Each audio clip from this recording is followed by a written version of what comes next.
O, ayan yun. Yan, no? So, ngayon lang may nagpakita sa atin. There's this flash of image right here, no? Na meron ditong nagtitinginan, nagtatamaan ng kanilang mga paningin, and then, pareha silang nagsasmile.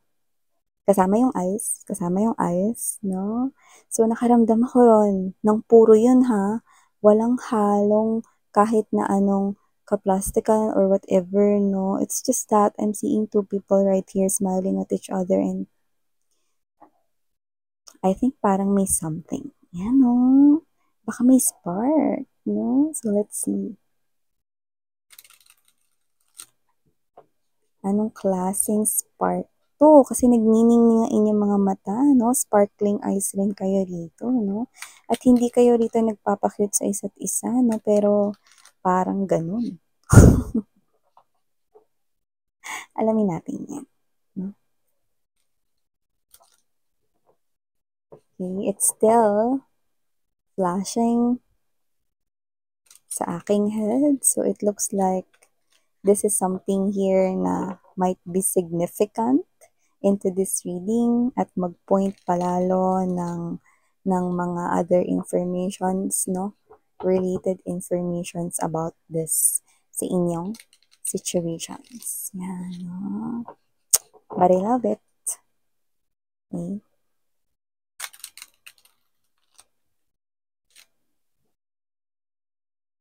Okay, let's go ahead and check these messages.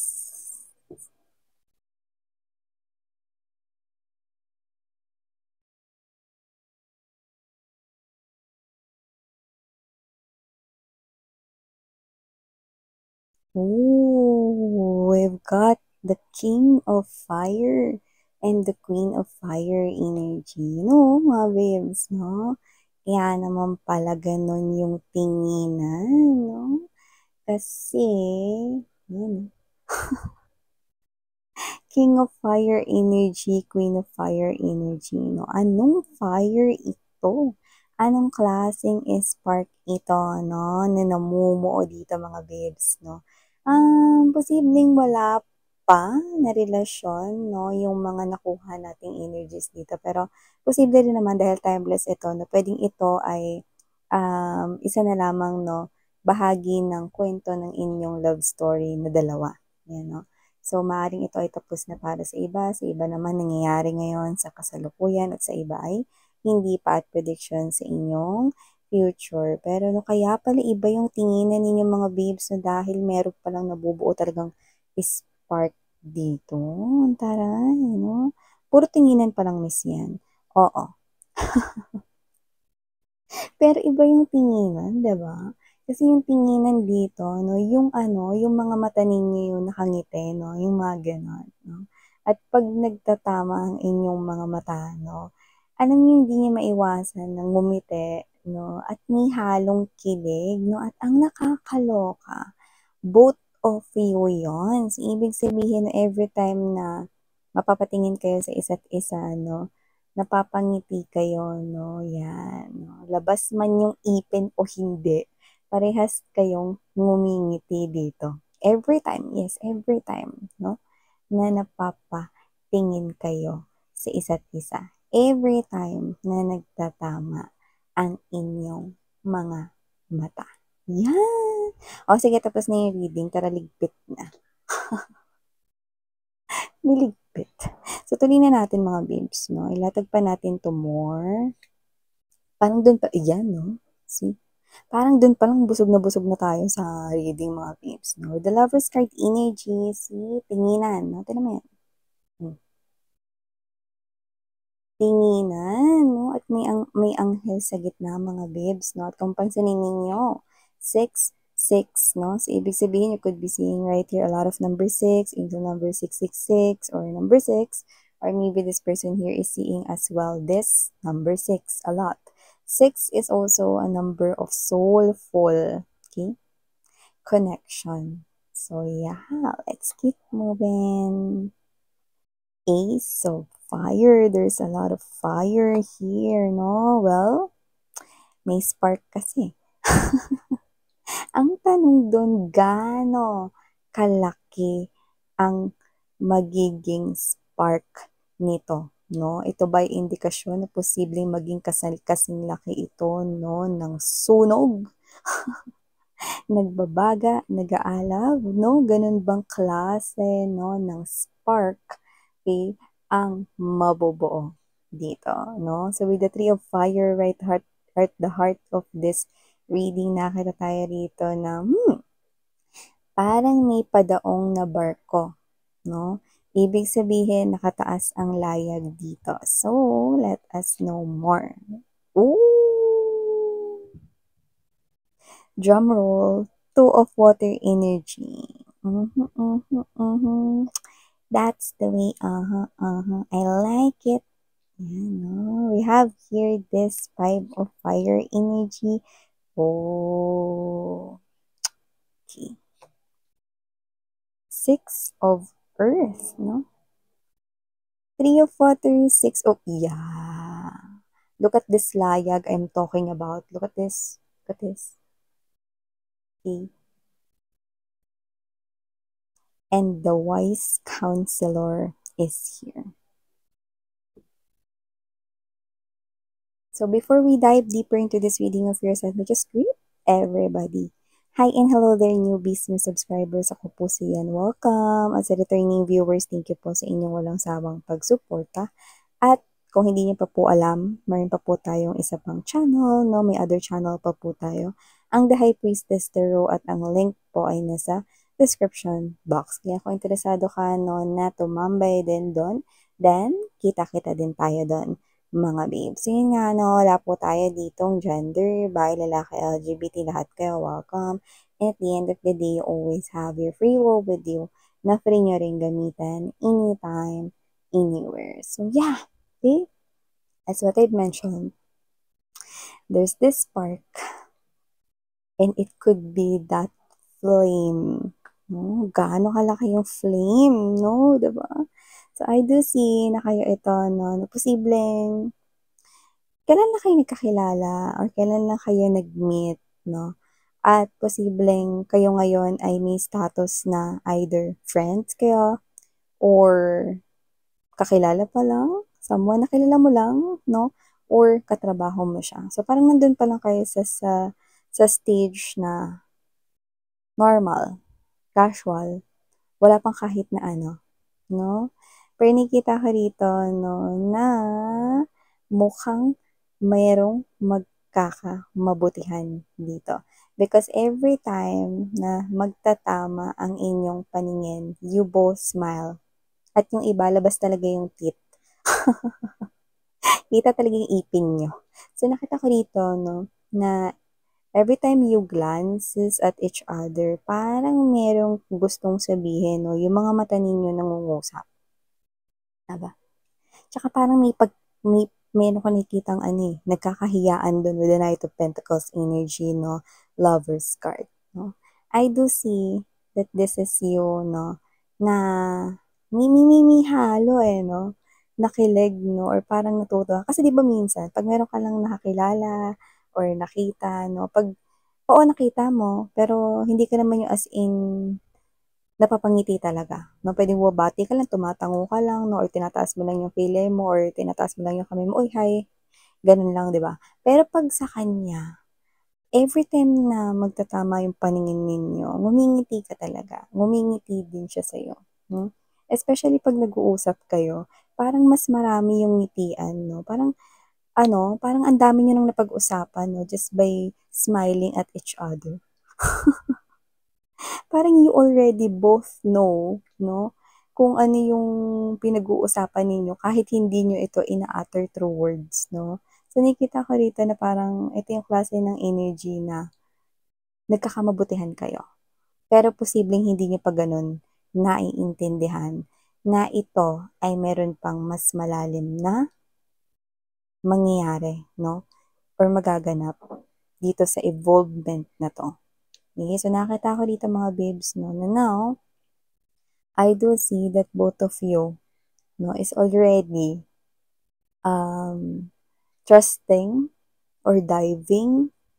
Parehas kayo rito na hindi ninyo nire-resist, no? Kung ano man yung nangyayari na natural sa inyong connection, no? And this person over here is someone na nakikita ko rito na I think this person here, kung yung mga ngiti niya sa'yo, hindi yun plastic, no? Every time napapatingin siya sa'yo rito, nahihiya siya, and at the same time, siguro hindi niya nare-realize na posibleng kinikilig rin siya, at ikaw ganun din. Kasi nga bago pa lang. Okay? So, nakikita ko dito na medyo nagkakahiyaan pa or a little bit awkward, no? And with the 5 of fire energy, 7 of water, na ikaw to, no? Na posibleng inaasar kayong dalawa, no? Pwedeng ng mga friends mo or ng mga katrabaho ninyo, no? Na parang, uy, bagay kayong dalawa, no? Hoy, ba kayo? Tumigil nga kayo dyan, no? Arte. Ano ba kayo? Tumigil nga kayo dyan. Mamaya ko anong isipin nito ni Annie. Uy, pasensya ka na sa mga friends ko, no? Tsaka dito kay ano, no, sa mga katrabaho natin. Yung mga ganyan-ganyan. Di, okay lang, no? Alam mo yung, ish, tama ka nga dyan, no? Makakilig kayong dalawa, no? Alam nyo, ano, kung nandito na kayo sa posisyon ko, tapos flush ng flush mga babes, no? Sa inyong image, no, yung nagtitinginan kayo, and then you end up smiling, and then iiwas ng tingin, and then titingnan ulit yung isa't isa, and then you're gonna smile again, no, kinikilig ako. Kakakilig kayo, ano? So, nakikita ko dito na kayo ay posibleng inaasar, no, na love team ng inyo ritong kumpanya na pinagtatrabahuhan or ng mga friends ninyo. Mm. So, nakikita ko dito na simula pa lang ito, no? At posibleng, yun nga, nahihiya siya rito na every time na may nang aasar, no? Na, uy, may something siguro sa inyo, no? Ba't ganyan kayo makatingin sa isa't, uy, in love si ano, yung mga ganun-ganon, ano? Syempre, hindi maiwasan yun, no? Lalo na kapag wala masyadong ginagawa yung mga tao sa paligid ninyo. Tsaka alam ninyo, pagka-close nyo talaga, no, walang preno yung mga bibig, no?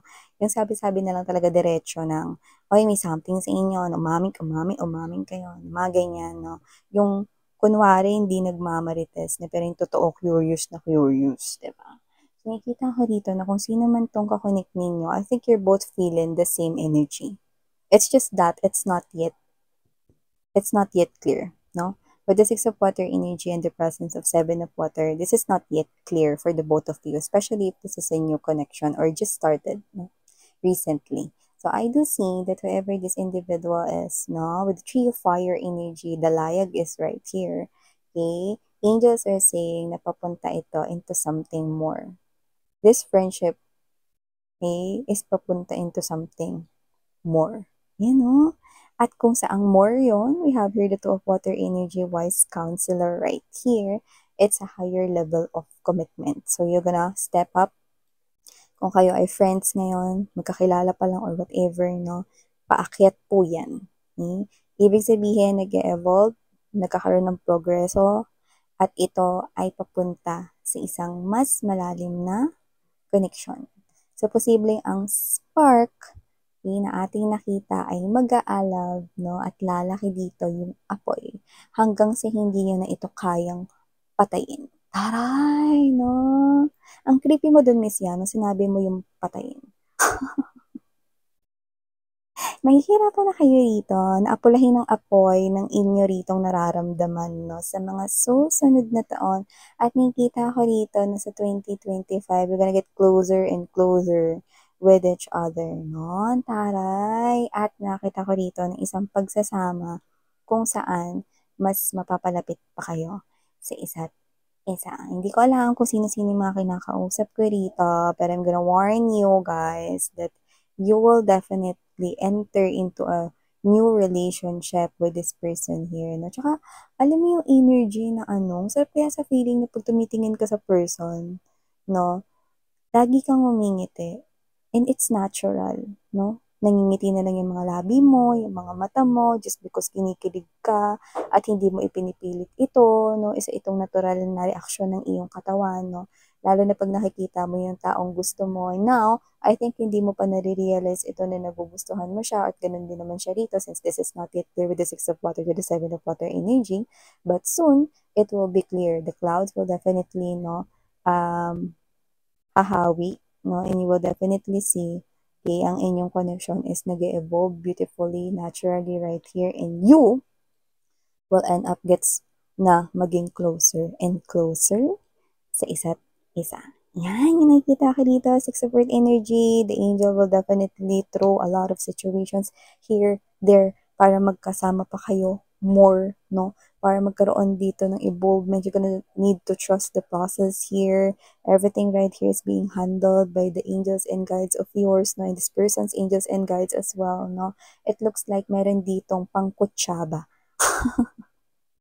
Nagkukuntsabahan rito ang mga anghel at guides mo, no, and also this person's angels and guides right here, no, and even ancestors like, oh, sige, no, tong alaga namin dito, no, sa alaga mo namin ito ibibigay. Yan, no, may ganun, no, parang nireretuhan kayo sa isa't isa. So whatever the case may be, I think you're gonna love this one because both of you, ang ganda nito, no, kasi, when you love someone, no, iba kasi, na nalulus yung spark, no? Or yung iba, hindi nila nararamdaman yung every time na pag tumitingin sila sa person nila, ngumingiti sila or whatever, no? Walang ganon. But this one, every time na titingin ka sa person na to, and every time na tong person na to titingin sa'yo, you will both smile, your eyes and your lips, okay? And it will be consistent. Wow. Diba? Di ba sarap sa feeling, no? Na pag tinitingnan ka ng isang person, no, nararamdaman mo na yung ngiti niya sa mata niya at sa labi niya, no, ay totoo, genuine, diba? Like a pearl. So, ganun din siya sa'yo. So, I'm gonna tell you guys that this connection right here will evolve into something more. So, I don't know if this is something here, no, na magpapaganda talaga ng araw mo, no, upon hearing this message today. But I'm telling you that the word happy and happier is not enough. Because ang mas maganda rito, no, na paglarawan is yung word na happiest. Because I'm seeing you at your happiest inside this relationship in the future. Wow. So there you go. These are all the messages you got right here for you guys. Initials, yes. Okay, I'm seeing letter N and letter G. So whatever the case may be, those might be initials, letters, might be first initials and first name, mga ganyan, no? Or, just take out this resonates. Maybe your initials or this person's initials, okay? So yeah, these are all the messages we got right here for you, honey. Thank you so much and sarang hiya, love and light. 안녕.